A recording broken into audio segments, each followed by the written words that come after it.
त्रिमूर्ती hospital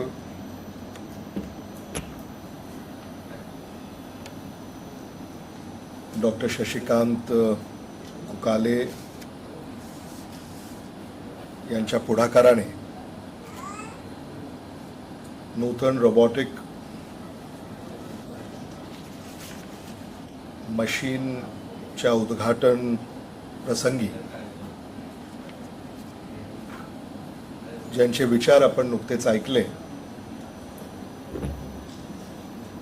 ते लातूरचे लोकप्रिय खासदार माझे स्नेही डॉक्टर शिवाजी काळगेजी, लातूरच्या महापौर सौभाग्यवती जयश्रीताई भालचंद्र सोनकांबळे, उपमहापौर ॲडव्होकेट स्नेहल उर्गे, डॉक्टर तुपडीकर, स्थायी समितीचे सभापती सचिन बंडापल्ले, लातूर शहर जिल्हा काँग्रेस कमिटीचे नवनिर्वाचित अध्यक्ष जवळगेकर सर,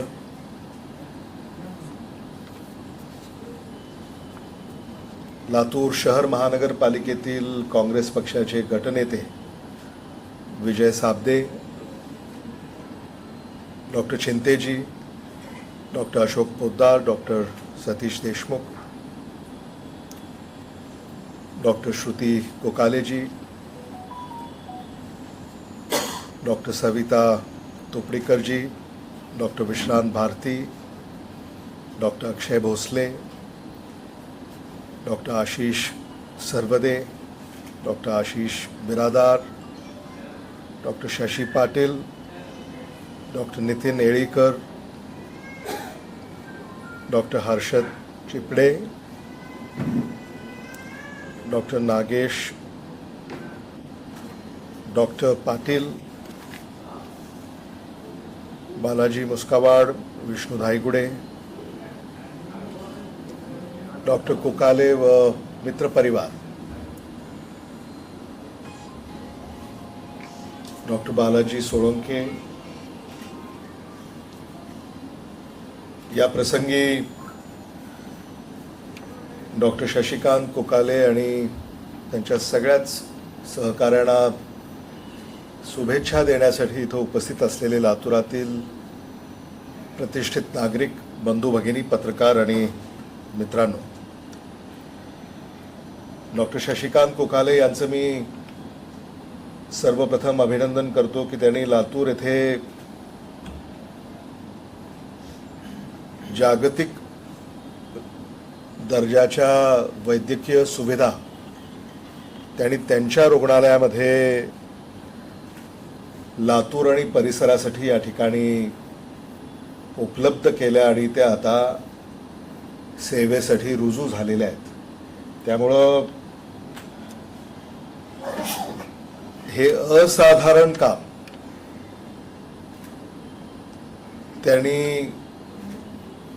इथं साकारलंय, म्हणून तुमचं जेवढं कौतुक करावं तेवढं कमी आहे. टाळ्याच्या गजरात मला असं वाटतं आपण त्यांचं कौतुकही केलं पाहिजे आणि त्यांचं अभिनंदनही केलं पाहिजे. जे जे नवं ते लातूरला हवं हा संदर्भ त्यांनी दिला. आदरणीय विलासराव देशमुख साहेबांच्या आठवणीला उजाळाही त्यांनी दिला.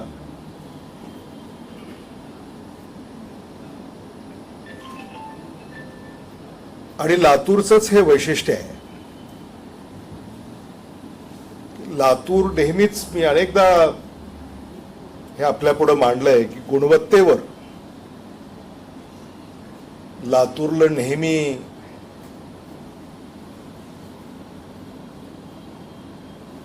पावलं टाकलेली आहेत. खरं म्हणजे ते भाष्य करत असताना अनेक संदर्भ त्यांनी दिले. त्यांनी ही सुरुवात कशी केली, विद्यार्थी दशेमध्ये त्यांना जे काही मार्गदर्शन, सल्ला मिळाला, त्याचा किती उपयोग हा त्यांना झाला आणि आज ही व्यवस्था या ठिकाणी उभी राहिली. लातूर पॅटर्नचे ते प्रॉडक्ट आहेत, मी असं म्हणावं तर ते चुकीचं होऊ नये. आता अलीकडं ते म्हणून घेणं कितपत सोयीचं गैरसोयीचं आहे मला माहिती नाही. नीटचं कोणी काय केलं माहिती नाही, पण आमचं नीटनेटकं करण्याचा प्रयत्न झाला.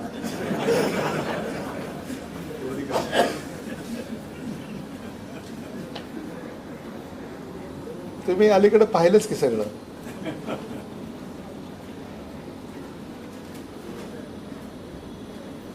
आणि आता अशा गोष्टी समाजामध्ये घडतात त्या दुर्दैवी असतात. ज्या घडायला नको त्या घडतात, एखाद्याने जे करायला नको ते करतात. चर्चा सुरू आहे आता, हे कायदेशीर सगळी व्यवस्था त्यात काम करते, तपास यंत्रणा त्यात लक्ष घालतायत, खरं खोटं बाहेर येईल. जोपर्यंत खरं खोटं बाहेर येत नाही तोपर्यंत मात्र या सगळ्याच बाबींना अनेकांना सामोरं जावं लागतंय. खूप गमती जमती आहे.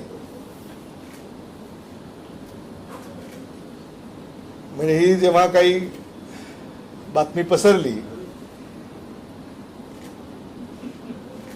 तेव्हा अमित देशमुख कसं काय बोलले नाहीत, काही टिप्पणी कशी केली नाही, इथून सुरू झालं. बरं, राजकारण्याने काही प्रत्येक घटनेवर टिप्पणी करावी याची आवश्यकता नाही. म्हणजे शेवटी त्याचे बरेच पैलू आहेत. कालच मी एक वाहिनीवर एक रिपोर्ट असतो ना, न्यूज रिपोर्ट, वार्तापत्र वगैरे, तर ते पाहत होतो. तर त्या सगळ्या वार्तापत्रामध्ये कुठंच लातूरचा उल्लेख नाही. म्हणजे ते खरं खोटं मला माहिती नाही. आता ते वार्तापत्र सुद्धा कुठल्या वार्तापत्रावर, म्हणजे त्यांच्याकडे काय माहिती आहे.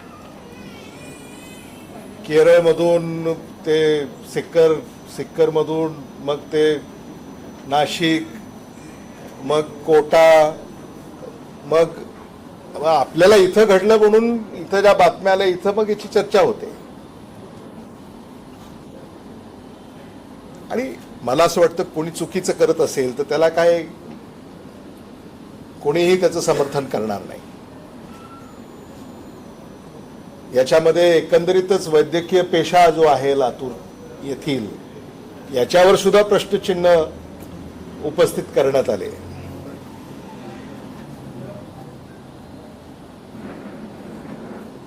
आणि म्हणून या सगळ्याच परिस्थितीमध्ये आज जे कष्टानं हे इथं उभं राहत आहे, त्या कष्टकरी माणसाच्या कष्टावर प्रश्नचिन्ह जेव्हा उपस्थित राहतात तेव्हा मात्र आपल्याला पुढे यावं लागतं आणि त्याचं संरक्षण करावं लागतं. आणि आम्ही तेच केलं. या सगळ्या प्रकरणामुळे जेव्हा या सगळ्या प्रकरणाची संबंध नसताना जेव्हा अनेकांना यात जोडण्यात आलं तेव्हा आपल्याला पुढे यावं लागतं. मग मी असेन, खासदार असतील, त्या सगळ्या परिसरामध्ये आम्ही गेलो, बैठका घेतल्या, त्यांना आश्वस्त केलं, धीर दिला. आणि अशी संकटे येतात आयुष्यामध्ये. या संकटातून सुद्धा आपल्याला एकजुटीनं त्याचा सामना करावा लागतो आणि ते पेलत पुढे जावं लागतं. हे सगळं झाल्यानंतर सुद्धा निकाल लागले ना, JEEE, JEE, आणि तिथं देखील लातूरचा डंका हे आपण ऐकलंय.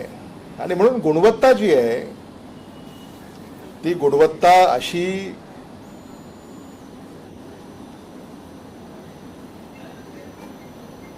सहजासहजी त्याला संपुष्टात आणता येत नाही. बरं, आता तुम्ही वर्तमानपत्र वाचता, मी वाचतो, बातम्या पाहतो. या सगळ्या प्रकरणामध्ये लातूरचीच चर्चा होते. मी तर काही ऐकलं नाही दुसरीकडची चर्चा होत असताना. खासदार महोदय, आता मी तर राज्यापुरतच आहे, तुम्ही देशभरात तुमचं कार्यक्षेत्र आहे, तुम्ही ऐकलं का? म्हणजे लातूर, महाराष्ट्र, पुणे, म्हणजे मला कधी कधी असं वाटतं की याच्यातही काही राजकारण आहे का? याचाही आपण जाणकारांनी याचाही विचार केला पाहिजे. म्हणजे स्केप गोट, लातूरचं काय स्केप गोट, खासदारी साधे आहेत, आमदारही साधा आहे. बरं, स्केप गोट करणारे सुद्धा कोण आहेत? लातूरचेच. म्हणजे कधी कधी राजकारणामध्ये सुद्धा काही तारतम्य बाळगावं लागतं. ते अलीकडं काही बाळगत नाही आहेत. याचं खरं मला आश्चर्य वाटतं. म्हणजे एखादं क्रेडिट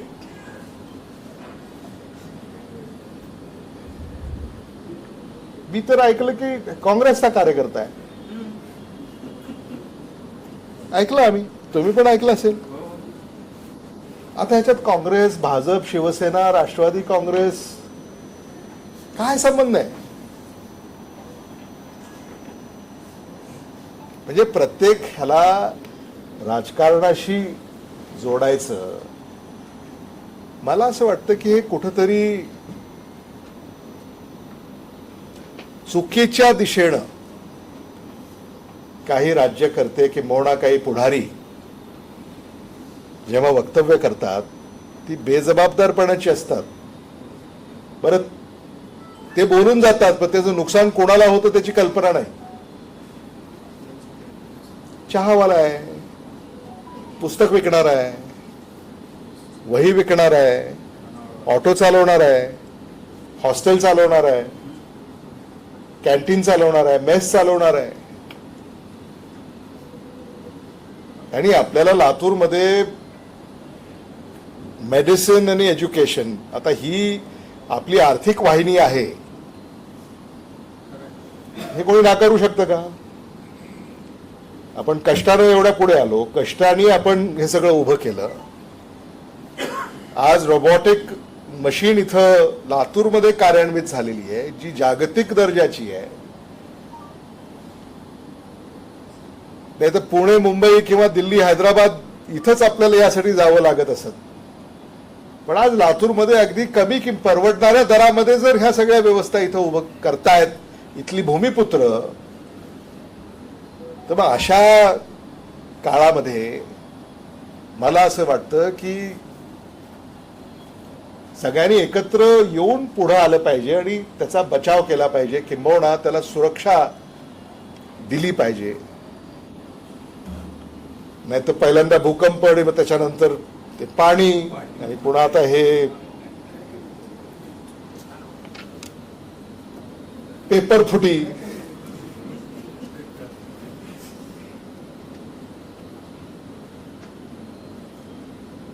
खरं म्हणजे आज मी इथं आल्यानंतर जेव्हा हे सगळी भरारी तुम्ही घेत असताना मी पाहतोय, खूप आपल्याला पुढं आणखी करता येण्यासारखं आहे. म्हणजे आज जसं लातूर हे कोटा सिक्कर नंतर एक हब झालंय एज्युकेशनचं, आणि ते तुमच्या पेशाशी निगडीत आहे. कारण लातूर पॅटर्न मधून डॉक्टरच तयार होतात बहुतांश, मग इंजिनियर, आर्किटेक्ट, सीए ते नंतर. पण हे आज इथं वैद्यकीय ऍडमिशनमुळं ही जी काही इथं व्यवस्था उभी राहिली, म्हणून कोचिंग, ट्युशन हे सगळं इथं उभं राहिलं. आज कोट्यावधी रुपयाची उलाढाल लातूर शहरामध्ये या सगळ्यामुळं या ठिकाणी घडते. लातूरमध्ये रेलचेल आहे, हे सगळं याच्यामुळेच तर घडतंय ना. आणि म्हणून आम्ही तरी, मी असेन, खासदार असतील, महापौर, उपमहापौर, स्थायी समितीचे आमचे सभापती, आम्ही तर ठरवलं की बाबा या सगळ्या लातूरची जी काही वैशिष्ट्य आहेत आम्ही त्यांना सुरक्षा देणार आणि अधिक त्यांच्या पाठीशी उभं राहणार. त्यांना आणखी ज्या अडचणी आहेत त्या कशा दूर होतील यासाठी आम्ही प्रयत्न करणार आहोत, जेणेकरून हे जे काही लातूरनं आजपर्यंत मिळवलंय त्याच्यामध्ये वृद्धीच झाली पाहिजे. आज मेडिकल टुरिझम इथं होऊ शकतं. आज हे रोबोटिक सेंटर इथं जे सुरू झालंय, इथं लातूरचेच लोक येतील असं नाही, पण इतर राज्यातले लोक सुद्धा इथे येतील. तेलंगणाचे येतील, कर्नाटकाचे येतील, गुजरातचे येतील, मध्य प्रदेशचे येतील, ओरिसाचे येतील. ही जी काही म्हणजे इतर दुसरं कसं आहे की नुसतं सर्जरी करायची तर कुठेही होते, डॉक्टर चांगला पाहिजे. लातूरमध्ये एकतर दर हे परवडणारे आहे तरी डॉक्टरचा हात चांगला आहे, हे आपण लक्षात घेतलं पाहिजे. आणि म्हणून लोक इथे येत आहेत. मला असं वाटतं की डॉक्टर चिंते, आपण मेडिकल टुरिझमसाठी सुद्धा IMAनं याच्यामध्ये समजा काही चर्चासत्र किंवा लातूरला आपल्याला मार्केट करावं लागेल.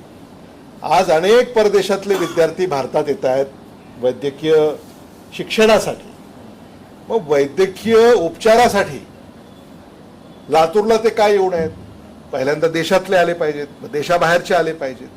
त्या दिशेनं मला असं वाटतं की आपल्याला हे जर केंद्र म्हणून, जसं कोचिंगसाठी येतात मग उपचारासाठी काय येऊ शकत नाही. लातूर शहर महानगरपालिकेकडनं तुम्हाला जी मदत लागेल ती आम्ही तुम्हाला सादर करू. पण मला असं वाटतं की हे सगळं आपण केलं, आता पुढे काय?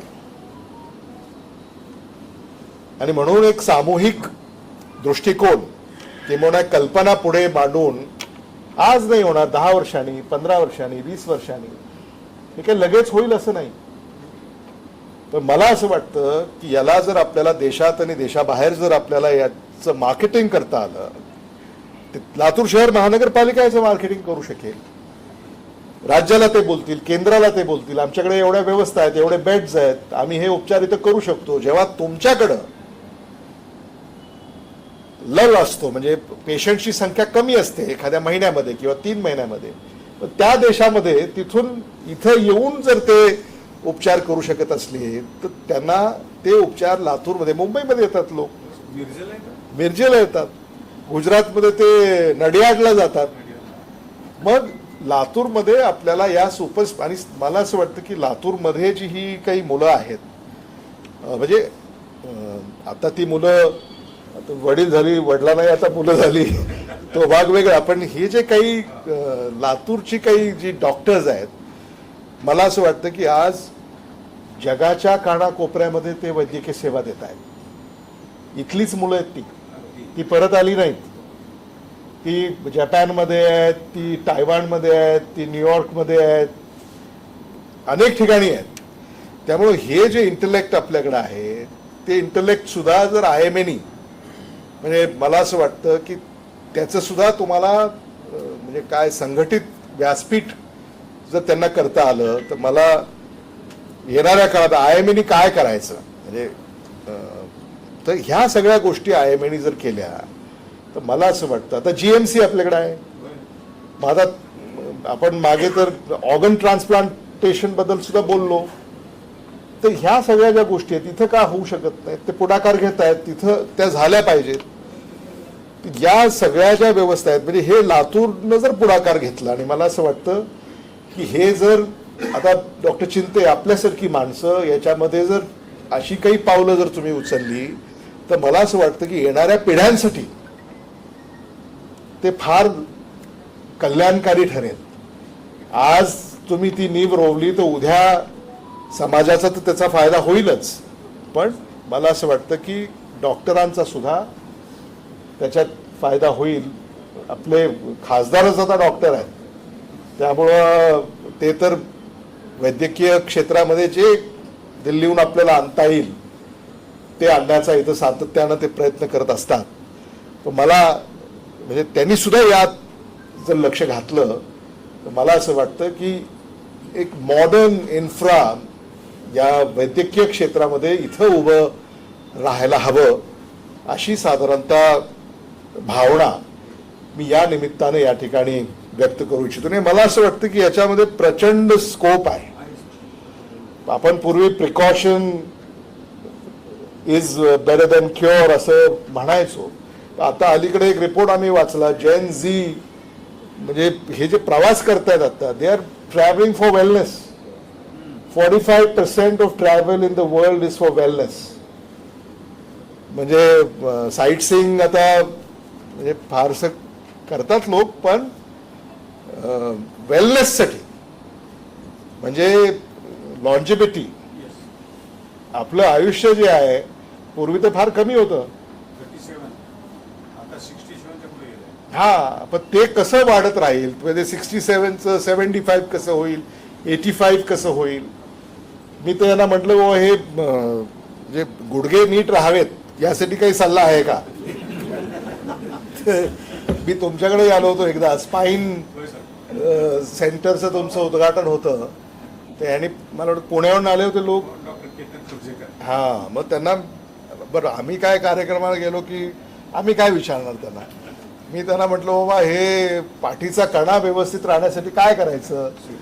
ते म्हणाले 12 सूर्यनमस्कार करा रोज. 12. अजून मी विचारच करतोय. म्हणजे आपल्याला असं वाटत करू बघू, म्हणजे प्रत्येकाचा तो मानवी स्वभाव आहे.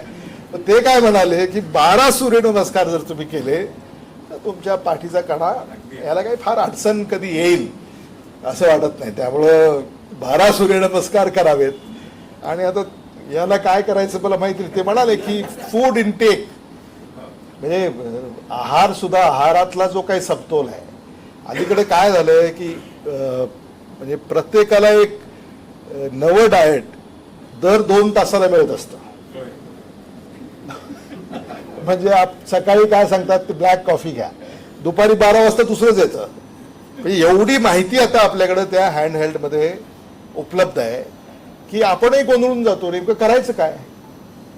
आणि 4 दिवस आपण करतो, आपल्याला बरं वाटतं, 5व्या दिवशी होतो तर खूप झालं. आता आपण थोडंसं वेइंग स्केलवर तर बहुतेक रोज सगळे आपलं वजन बघतातच. आज काय वजन आहे आपलं, थोडंसं ते खाली आलं की मला एक चहा घे रे बघू, ते मिठाई घे वगैरे वगैरे. पण मला असं वाटतं की म्हणजे गुडघ्यांच्या सुद्धा म्हणजे प्रकृतीसाठी आज जे 50शीत आहेत, उद्या 60ीत असतील, पुन्हा 70ीत असतील. तर या तुमचं बघा, काल आपण बसलो होतो, मांडी घालून बसलो होतो एका बैठकीमध्ये. नाही नाही, हे उठले. मी म्हणलं अहो काय झालं, कशाला उठलात. ते म्हणाले जरा माझं काय म्हणालात तुम्ही, पायाला मुंग्या आल्या म्हणाले ते. मग आता सगळे बसले होते, आता अध्यक्षाच्या पायाला मुंग्या आल्या अशी समाजामध्ये माहिती जर गेली तर आम्हाला किती अडचण होईल. म्हणून ते जसे उभे राहिले, मी त्यांना म्हणलं तर आभार माना.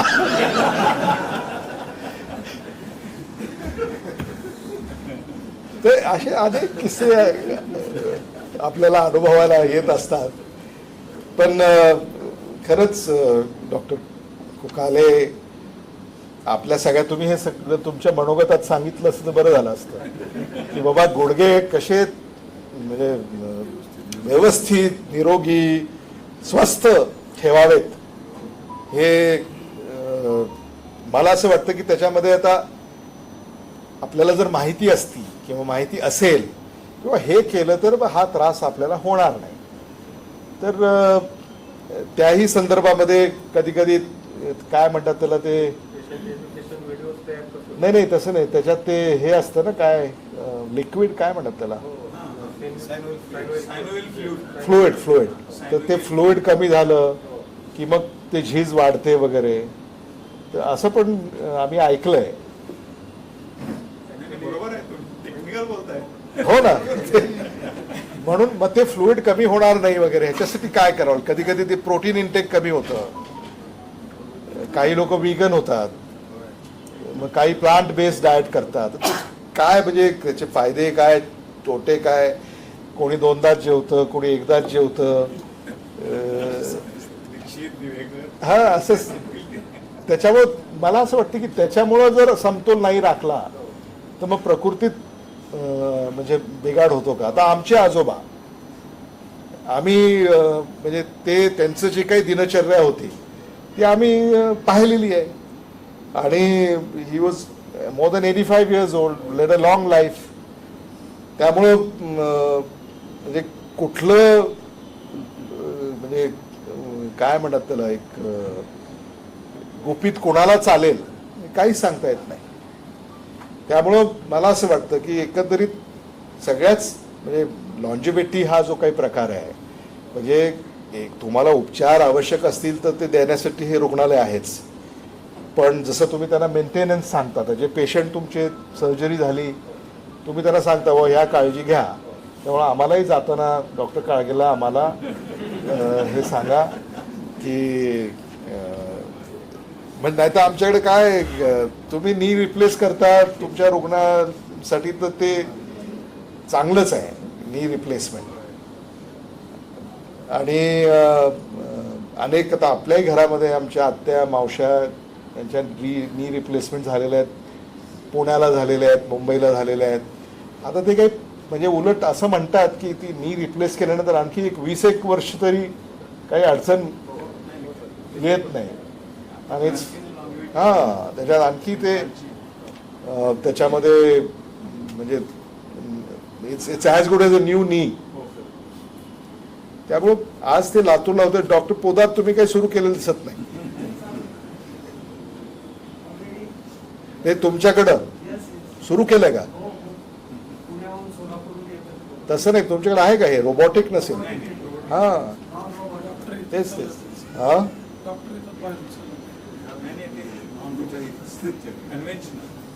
काय काय हा तेच ना. आता ते आता ह्यांनी काय सांगितलं गिनीज बुकवर, ते नाशिकमध्ये कोणी त्यांची नाव 21 किती 11 म्हणजे 30 लाख बिलिंग झालं दिवसाचं. दिवसाचं बिलिंग किती म्हणजे आता इथलं 2 आहे म्हणून इथले 22 होतात. आता नाशिकचे थोडे जास्त असतील. हा मला आठवतंय की साहेब मुख्यमंत्री असताना मला असं वाटतं की अटल बिहारी वाजपेयींचं झालं होतं मुंबईमध्ये ऑपरेशन नी रिप्लेसमेंटचं. हा पण साहेब मुख्यमंत्री असताना ते आम्हाला ते तो एक आठवतोय संदर्भ. नाही, तुम्ही एक उत्तम व्यवस्था इथं उभी केली आहे, त्याबद्दल खरंच मी मनापासून आपलं अभिनंदन करतो, शुभेच्छा व्यक्त करतो. आणि याचा उपयोग लातूरकरांना तर होईलच, पण अनेक राज्यातल्या रुग्णांना याचा उपयोग होईल याबद्दल माझ्या मनामध्ये कुठलीही शंका नाही. लातूर शहर महानगरपालिकेचा काही तुम्हाला त्रास नसेल अशी, पण एक तरी मी हा विश्वास तुम्हाला देऊ शकतो की तुमची सत्ता लातूर शहर महानगरपालिकेमध्ये आल्यापासून जनतेची सत्ता आहे ना, तुमचीच आहे ती. तुम्हीच महापालिकेमध्ये काँग्रेसला निवडून दिलं आणि तेव्हापासून हा त्रास कमी झाला असेल, म्हणजे पूर्णपणे संपला नसेल, 100% कमी झालाय. आणि तो हे जे सेक्टर्स आहेत, हे सेक्टर्स एज्युकेशन, मेडिकल, हे लातूर शहर महानगरपालिका याला म्हणजे फ्लॅगशिप सेक्टर्स म्हणून आम्ही त्यांच्याकडे पाहतोय. आणि याला कुठलाही त्रास होणार नाही याची आम्ही काळजी त्यांना घ्यायला सांगितलेली आहे. काही विषय आहेत त्यांचे, काही लायसन्स रिन्युअलचे आहेत, बायोमेडिकल वेस्टचे आहेत, किंवा कधी कधी काही इन्स्पेक्शन वगैरे असतात, फायर फायटिंग आहे. तर मला असं वाटतं की याच्यामध्ये सुद्धा त्यांना वन विंडो क्लिअरन्स हे आपल्याला कसं देता येईल. आणि खरं म्हणजे यांना खरं महापालिकेत डॉक्टरांनी चक्रा माराव्यात त्यांना कुठं वेळ आहे, मग रुग्णांनी थांबावं लागेल. म्हणून मला असं वाटतं की त्यांना deputy mayor at there door step you must give the service. Tax pairs आहेत ते पुन्हा तुमचे, आणि टॅक्स काही कमी घेत नाही तुम्ही, नाही का? होय, बरोबर आहे का? वाणिज्य टॅक्स लावलाय तुम्हाला, कमर्शियल. विजेचे दर किती भरता मला माहिती नाही, तुम्ही किती भरता? 20च्या जवळ झालंय. अहो मला त्यांनी सांगितलं दायगुडेंनी 40 रुपये युनिट पडलं म्हणे त्यांना परवा. हे इथंच आहे बघा मागे, आम्हाला 20 रुपये 40 रुपीज पर युनिट. मी म्हटलं त्यांना दाखव. हो सगळ्यात जास्त महाराष्ट्र. हो ना, 40 रुपीज पर युनिट. ते बिल जरा दाखव मला. हा, म्हणून आता एवढं जर तुम्ही वीज खात्याला बिल भरणार असाल तर तुमच्याकडे जेवायला येणं म्हणजे गुन्हाच आहे, हो ना. आता ते 40 रुपये युनिट बिलात लावणार नाही, ग्राहकावर येणारच ना शेवटी. ते कुठून घरातून देणार? 40 रुपये. तुम्ही सुद्धा जरा बघा, तुम्ही पाहता का नाही? तुमच्याकडे आहे का हिशोब? हा, मग तुम्ही जरा पहा. म्हणजे मला तर वाटतं 20 रुपयाच्या वरच जात असेल पर युनिट. हा, 25-27 पर युनिट. आणि सरकार अशा वल्गणा करतं की मोफतच वीज देत आहेत. त्यामुळं महागाई वाढत चाललेली आहे. आता हे युद्ध अजून पुन्हा सुरू झालंय. आत्ताच येताना बातमी आम्ही पाहिली, पुन्हा काहीतरी सुरू झालंय. आणि 29 रुपये वाढले. हो ना, आता काही नाही. तुम्ही आता कुठेही बाजारात गेलात किंवा कुठेही काही तुम्हाला हवं असेल, बरं ते 40% दर वाढलेले आहेत. मला सचिन बंडापले सांगत होते की रेस्टॉरंटमध्ये सुद्धा 40%, म्हणजे ती काय दाल फ्राय जी होती त्याच्यात सुद्धा 40% वाढलेले आहेत. ती काय पुन्हा कमी होत नाही. वाढलं, ते ठरलं, ते झालं. त्यामुळं आता या युद्धामुळं काय काय वाढणार आहे आपण कल्पना न केलेली बरी. पेट्रोल डिझेलचे भाव वाढत चाललेत, गॅस उपलब्ध होत नाही आहे, किमती वाढत चाललेल्या आहेत, ब्लॅक मार्केटिंग चाललंय. म्हणजे पैसे दुप्पट दिले की लगेच गॅस मिळतो, आहे की नाही? त्यामुळं मला असं वाटतं बोलण्यासारखं खूप आहे. खरं म्हणजे तुम्ही मला इथं आणायला नको होतं. म्हणजे मी विचारलं होतं, मी म्हटलं आपण फीत कापू, भेटीगाठी करू आणि मग पुढे जाऊ. पण आमदारांना खासदारांना लोक असले की मग तेवढ्या वेळामध्ये तुम्हाला जे काही आम्हाला सांगायचं असतं, जरी रोबोटिक सर्जरीचा किंवा रोबोटिक मशिनरीचा हा म्हणजे रुग्णालयाचा कार्यक्रम असला तरी त्याच्यामध्ये आम्हाला सुद्धा आमचं हलकं फुलकं हे साधारणतः तुमच्यापर्यंत कसं पोचवता येईल हे मला इथं मुद्दामून म्हणजे आमचा सांगण्याचा तो प्रयत्न असतो. आता काय डॉक्टरचीच निवडणूक आता राहिली आहे. नाही 27 कुठली, एवढ्या लवकर? 29 आहे. म्हणजे आम्ही त्यांना म्हणत असतो की ह्या सगळ्या निवडणुका आता झाल्या. जिल्हा परिषद झाली, पंचायत समिती झाली, नगरपालिका झाली, महानगरपालिका झाली, आता लोकसभा. त्यामुळं हा म्हणजे डॉक्टरांनी खूप परिश्रम घेतले होते मागे 24 साली. तर तुम्हाला बोलता येत नाही ना, म्हणून मी बोलतोय. म्हणजे तुमच्या निवडणुकीत मी बोलायचं, माझ्या निवडणुकीत तुम्ही बोलायचं. तर आता मला असं वाटतं की वेळ असा धावत पळत जाईल. वी आर ऑलरेडी इन 26 आणि 29 या महिन्यामध्ये नवं सरकार असेल. म्हणजे आता आपण जूनमध्ये आहोत. हो, 3 वर्षामध्ये या महिन्यात नवं सरकार असेल. मला असं वाटतं की काळ ठरवेल कुठल्या दिशेनं देशातली जनता हे निर्णय घेते, पण आपले खासदार उत्तम त्यांनी काम या त्यांच्या कालावधीमध्ये केलेलं आहे. आणि खरं म्हणजे तुम्ही सांगत नाही, म्हणजे रेल्वे किती रेल्वे त्यांनी आणल्या. हो, म्हणजे विमानतळाचा प्रयत्न चाललाय, बाह्यवळण रस्त्याचा प्रयत्न चाललाय, हायवेचा प्रयत्न चाललाय, एम्सचा प्रयत्न चाललाय, IITचा प्रयत्न चाललाय, IIMचा प्रयत्न चाललेला आहे. अगदी म्हणजे केंद्रातनं जो निधी आपल्या जिल्ह्याला आणता येईल त्यासाठी ते सातत्यानं प्रयत्नशील आहेत.